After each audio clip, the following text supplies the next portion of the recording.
If you like our stories, leave your comment. If you have been through something similar, do not keep it. Talk about your experience and do not forget to subscribe. If you want someone who obeys, maybe get a dog, not a wife. That's the first thing that crossed my mind when I realized what I had gotten myself into. At first, I thought I was lucky. He was kind, the type of guy whose humor didn't make you laugh out loud, but made you smile without noticing. He worked as an architect, loved jazz, and made French press coffee every morning like it was some sacred ritual. His name was Daniel, and for a long time, I truly believed he was my person. We met at a casual dinner with mutual friends. One of those nights where you don't expect anything, but the conversation just flows and suddenly it's 2 a.m. and you don't want to leave. 3 months later, we were officially dating. A year later, we moved in together. And then, she showed up. The first time I met his mother, she hugged me so tightly I felt kidnapped. She had this too sweet smile, this syrupy voice. She called me sweetheart the first day, then said, "You're simple, but you seem like you try your best. You know those compliments that feel more like stabs?" Yeah, that. At first, I tried to understand her. I thought maybe she was just insecure, a widowed mom, super attached to her only child, afraid of being replaced. I gave her the benefit of the doubt. I was patient, but she was subtle and calculated. It started with little comments. "Do you cook?" Because Daniel grew up eating real food. He's always been sensitive. "I hope you don't break his heart. Have you ever thought about lightening your hair?" "I think Daniel prefers blondes." I smiled, bit my tongue, let it go. Because that's what people do, right? Just a mother being overprotective? Wrong. She started showing up unannounced. First once a month, then every week. She brought food just to make sure Daniel was eating properly. She reorganized our kitchen, replaced the dish towels, said mine were too delicate to clean grease. Daniel laughed. "She's just trying to help, babe. You know how she is." Yeah, I did. That was the problem. And I started noticing how he changed around her. He became quieter, on edge. And if I ever said anything about her, I was suddenly the difficult one, the ungrateful one, the one making things complicated. There was one afternoon I came home early and found her sitting on our bed. Yes, our bed. She was stroking the comforter like it was some old memory and said, "He still kicks the blankets off at night, doesn't he?" I used to tuck him in every morning. That night, I cried in the shower, quietly, alone. I felt like a stranger in my own home. But I stayed, because I loved him, because I thought it was just a phase. Spoiler, it wasn't. The proposal came during a rainy weekend in a rented cabin. Just the two of us. It was simple, sweet, sincere. He asked, "Will you marry me?" And I said yes, still believing we could build something of our own. But I had no idea what that woman was still capable of. And the worst part, neither did Daniel. Or maybe he did. Maybe he just chose not to see it. I wish I could say the turning point came quickly, like some dramatic moment where everything clicked. But the truth is, it was slow, almost gentle, like erosion. You don't realize a wall is crumbling until it's already halfway down. Looking back, I can list at least 10 moments when I should have seen it. Like when Daniel insisted on us spending every Sunday lunch at his mother's house. At first, I thought it was sweet. Family time, home-cooked meals, whatever. But every Sunday turned into a performance for her. I'd bring dessert. She'd throw it out by accident. I'd offer to help in the kitchen. She'd say, "Don't worry, you'll just get in the way." One day, I got up to use the bathroom and came back to silence, both of them whispering, then acting normal as if nothing happened. I asked about it later. Daniel said, "She just thinks you're still adjusting. Don't take it personally." Right. Adjusting to what? Being treated like a guest in my own relationship? Then came the wedding planning. From the start, she wanted control. Let me handle the flowers. I know what Daniel likes. No need for a DJ. I already spoke to someone. You don't want to wear white, do you? That doesn't suit your tone. And Daniel? He froze every time she spoke. He didn't defend me. He didn't push back. He just sat there, trapped between two women, one he was marrying and one he couldn't disappoint. But here's the part that still gets to me. I let it happen. I made excuses for him, told myself he was just trying to keep the peace. I even started avoiding confrontation altogether. walking on eggshells in my own wedding prep. The tipping point came 2 weeks before the ceremony. We were doing final confirmations, and his mother insisted on hosting the rehearsal dinner at her house. I hesitated, but Daniel looked so exhausted that I said fine. That night, she pulled me aside. Just me and her in the kitchen. She looked me dead in the eye and said, "It's not too late to change your mind, you know. He's always been impressionable. He'll recover." My hands were shaking. I didn't respond. I just walked away and cried in the bathroom while everyone laughed in the other room. And Daniel? He didn't ask what was wrong. He never even noticed I was gone for almost 40 minutes. That's when I started to feel it. That whisper in the back of my mind. What if this woman never lets go? What if this is just the beginning? But I ignored it, because the invitations were sent. The venue was booked. The dress was hanging in my closet. And I still believed Daniel would show up for me when it mattered most. I didn't know yet that on our wedding day, his mother would pull the most insane, manipulative stunt I'd ever witnessed, and that Daniel would stand there, frozen, watching me break. I woke up early that morning. I didn't feel nervous, just quiet. Like my body already knew what my mind was still refusing to process. My maid of honor brought coffee and tried to distract me with silly stories. My dress was perfect. The weather was beautiful. Everything should have felt magical. But inside, I was numb. It started small. Of course it did. Her name wasn't on the seating chart where she wanted it. She threw a passive-aggressive fit backstage, whispering, "Your family pushed me out. I hope you're proud." I tried to ignore it. I really did. Then she showed up in a cream-colored gown, full length, lace. I'm not kidding, she wore white. To my wedding, I heard one of my cousins say, "Oh my God, is that the mother of the groom or a second bride?" I almost laughed. Almost.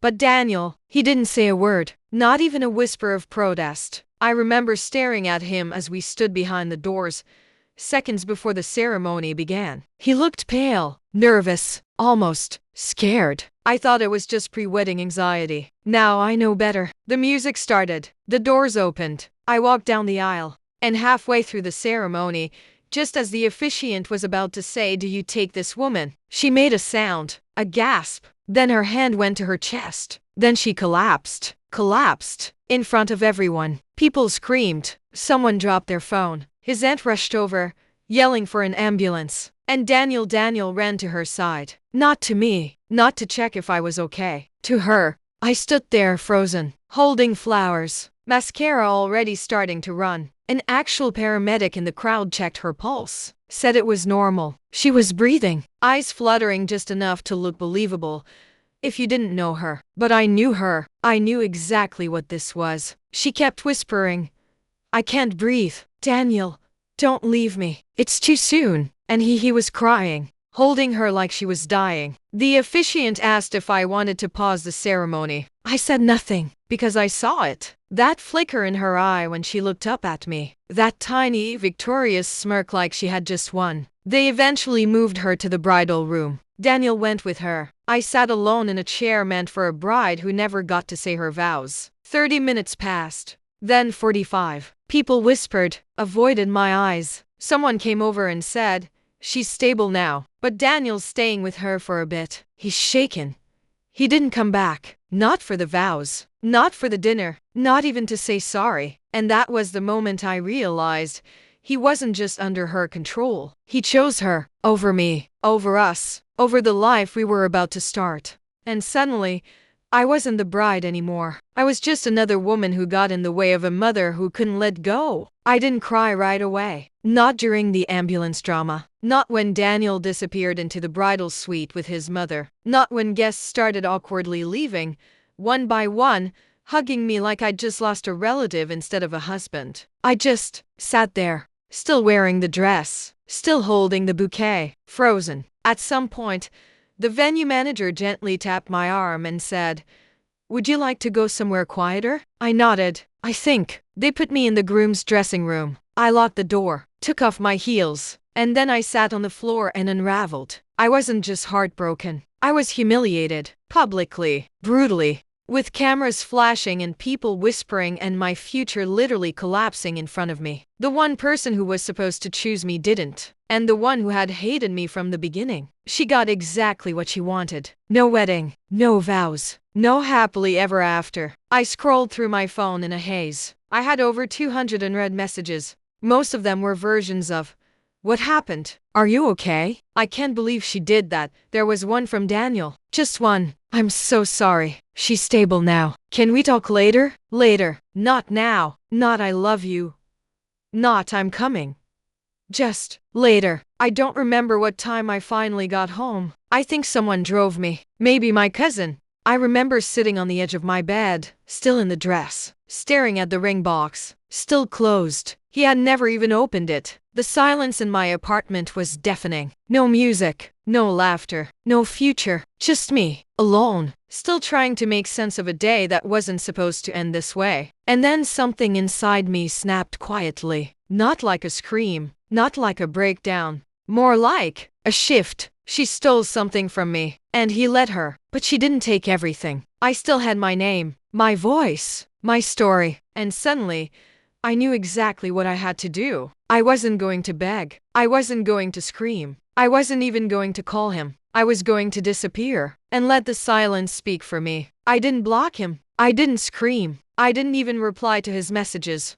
I just went quiet. And that, apparently, was the loudest thing I could have done. The day after the wedding that never was, Daniel tried calling 5 times. I let it ring. Then came the texts. "I don't know what to say. She's not well. Please don't give up on us. We can talk when things settle down." He still didn't get it. He was still waiting for things to settle down, as if this was just a bump, as if his mother faking a heart attack to sabotage our vows wasn't a line permanently crossed. So I made a decision. I packed. Not impulsively, not angrily, methodically. I boxed every reminder of that life, the apartment, the wedding stuff, the framed photo of us at the cabin where he proposed. I moved in with a friend temporarily. Told no one, not even my parents. I needed space, not opinions. While I disappeared, the gossip spread. Apparently, his mother recovered miraculously fast. No hospital admission, no diagnosis. Just a few days of bed rest, and then she was spotted out shopping with her church friends. Someone sent me a photo of her smiling in a white linen dress. Of course, white. Again. But here's where it gets better. Turns out, a few people had recorded parts of the wedding chaos. And someone I still don't know who posted a video of her collapsing mid-ceremony on TikTok. It went viral. Thousands of comments. People calling it out. Saying it looked staged. That she looked up to check reactions. That Daniel ran to her like a brainwashed child. The title of the video? Groom's mom fakes medical emergency to stop wedding? I didn't post it. I didn't need to. The internet took care of it for me. Within days, Daniel's phone blew up. His co-workers saw it. His boss asked if he was okay. One of his cousins messaged me. "He's freaking out. Says you made him look like a fool." I didn't answer. I didn't need to. Because here's the thing, I didn't humiliate him. He did that all by himself. By staying silent. By not choosing me. By being a grown man who let his mother script his life. So I stayed gone. And in that silence, something amazing started to happen. I slept. I walked barefoot around the kitchen at 2 a.m. I really laughed with my friend while eating pizza on the floor. I opened a savings account in my own name. I went a whole week without hearing his voice, and I didn't miss it. I was still hurt, still humiliated, but I was also free. And the best part? He still had no idea what I was planning next, because I wasn't done. Not yet. 2 weeks later, he showed up at my friend's place. I don't know how he found me. Maybe he asked around. Maybe he followed me. I don't care. He knocked. I opened. He looked like hell. Unshaven, pale, bags under his eyes. He didn't say hi. He just asked, "Can we talk?" I stepped outside, closed the door behind me, didn't invite him in. There was this long silence, the kind where both people know everything, but pretend there's still something to explain. And then he said it. "She didn't fake it. You weren't there." You don't know how scared I was. I stared at him. He really believed that. Or he needed to. I took a breath. "I was there, Daniel. You just didn't see me." That hit him. He blinked fast, like it physically stung. But I didn't stop. You chose her over me, over us. And I could maybe forgive that if it had been the first time. But this started long before the wedding. I just didn't want to see it. You let her chip away at me for years. And every time I needed you to stand up for me, you sat down. He started to say something I didn't know, but I cut him off. No, you did. You just didn't want to deal with it. I told him I wasn't angry anymore. I wasn't hurt. Not even sad. Just done. There's a kind of peace that comes when you realize you don't need revenge. You just need distance. He asked if there was any chance we could try again. I said no, not with her still in the picture. Not with who he was around her. And not with who I've become since I left. I handed him an envelope. Inside were photos of the dress, the bouquet, the venue we never used. I don't want refunds. I want closure. He didn't cry. I think he was too shocked. I walked back inside without saying goodbye. And that was the last time I ever saw him. It's been 9 months. I moved into a new place. Quiet street. Good light in the mornings. I paint again. I sleep through the night. I don't explain my worth to anyone anymore. Sometimes I still get texts from random numbers. Probably her. Sometimes him. I don't read them. Because that chapter's closed. I stopped waiting for apologies. I stopped hoping they'd change. I stopped trying to win battles that were never mine to fight. I'm not who I was when this began. And maybe the loudest thing I ever did was walk away in silence. Welcome to Revenge Was Peace. Don't forget to subscribe and leave your comment.